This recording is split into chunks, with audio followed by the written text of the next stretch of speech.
Assalamualaikum warahmatullahi wabarakatuh. Perkenalkan, nama saya Ana Safitri, peserta pelatihan dasar CPNS tahun 2021, PPSDM Regional Yogyakarta, angkatan 85, kelompok 3, nomor absen 31. Di sini saya akan mereview materi pada agenda 1, meliputi wawasan kebangsaan, analisis isu kontemporer, dan yang ketiga adalah kesiapsiagaan bela negara. Untuk yang pertama, mengenai wawasan kebangsaan. Sebelum masuk wawasan kebangsaan, bangsa itu sendiri dapat diartikan sebagai sekelompok manusia yang memiliki kehendak untuk bersatu sehingga merasa dirinya adalah satu. Patriotisme Indonesia.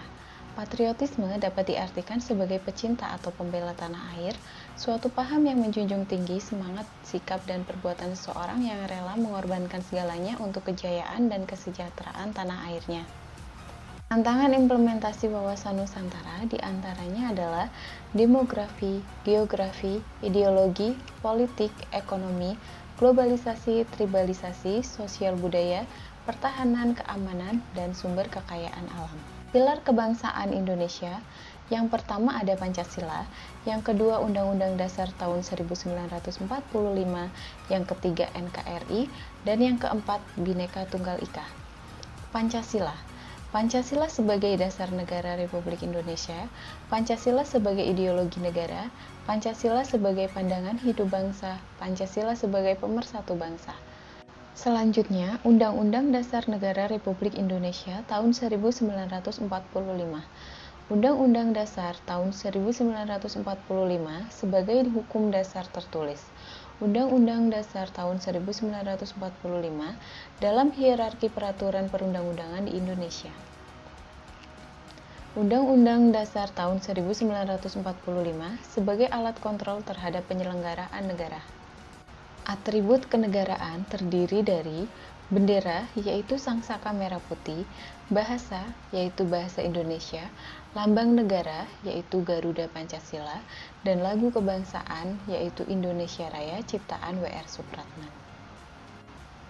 Untuk materi yang kedua adalah analisis isu kontemporer. Isu kontemporer adalah suatu pokok permasalahan yang terjadi pada masa sekarang atau yang sedang trending topik pada saat ini, sehingga penyelesaiannya harus sesuai dengan masa sekarang atau masa modern. Konsep perubahan lingkungan strategis. Ada 4 level lingkungan strategis yang dapat mempengaruhi kesiapan PNS dalam melakukan pekerjaannya sesuai bidang tugas masing-masing, yakni individu, keluarga atau family, masyarakat pada level lokal dan regional atau community, nasional society, dan dunia atau global. Berikut merupakan contoh isu kontemporer. Ada korupsi, narkoba, terorisme dan radikalisme, money laundering, proxy war, white collar crime, crime without victim, organized crime, corporate crime, dan hoax. Selanjutnya adalah teknik tapisan. Menetapkan rentang penilaian 1-5 pada kriteria APKL. APKL adalah aktual, problematik, kehalayakan, dan kelayakan. Aktual artinya isu tersebut benar-benar terjadi dan sedang hangat dibicarakan dalam masyarakat.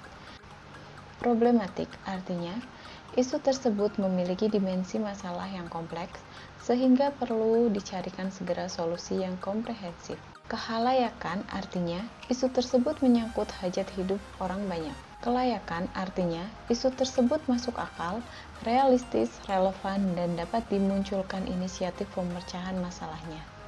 Alat bantu tapisan lainnya misalnya menggunakan kriteria USG. USG adalah urgency, seriousness, dan growth. Urgensi adalah seberapa mendesak suatu isu harus dibahas, dianalisis, dan ditindaklanjuti. Seriousness adalah seberapa serius isu tersebut harus dibahas, dikaitkan dengan akibat yang akan ditimbulkan. Growth diartikan sebagai seberapa besar kemungkinan memburuknya isu tersebut jika tidak segera ditangani. Materi yang ketiga adalah kesiapsiagaan bela negara. Kesiapsiagaan bela negara adalah suatu keadaan siap siaga yang dimiliki oleh seseorang, baik secara fisik, mental, maupun sosial dalam menghadapi situasi kerja yang beragam, yang dilakukan berdasarkan kebulatan sikap dan tekad secara ikhlas dan sadar, disertai kerelaan berkorban sepenuh jiwa raga, yang dilandasi oleh kecintaan terhadap Negara Kesatuan Republik Indonesia atau NKRI, berdasarkan Pancasila dan Undang-Undang Dasar tahun 1945 untuk menjaga, merawat, dan menjamin kelangsungan hidup berbangsa dan bernegara. Rumusan 5 nilai bela negara. Yang pertama, rasa cinta tanah air. Yang kedua, sadar berbangsa dan bernegara. Yang ketiga, setia kepada Pancasila sebagai ideologi negara. Yang keempat, rela berkorban untuk bangsa dan negara. Dan yang kelima, mempunyai kemampuan awal bela negara. Bela negara. Bela negara diartikan sebagai tekad, sikap, dan perilaku serta tindakan warga negara, baik secara perorangan maupun kolektif dalam menjaga kedaulatan negara, keutuhan wilayah, dan keselamatan bangsa dan negara, yang dijiwai oleh kecintaannya kepada Negara Kesatuan Republik Indonesia yang berdasarkan Pancasila dan Undang-Undang Dasar Negara Republik Indonesia tahun 1945 dalam menjamin kelangsungan hidup bangsa Indonesia dan negara dari berbagai ancaman. Aksi Nasional Bela Negara adalah sinergi setiap warga negara guna mengatasi segala macam ancaman, gangguan, hambatan, dan tantangan dengan berdasarkan pada nilai-nilai luhur bangsa untuk mewujudkan negara yang berdaulat, adil, dan makmur. Demikian review materi yang dapat saya paparkan di Agenda 1. Terima kasih atas perhatiannya. Wassalamualaikum warahmatullahi wabarakatuh.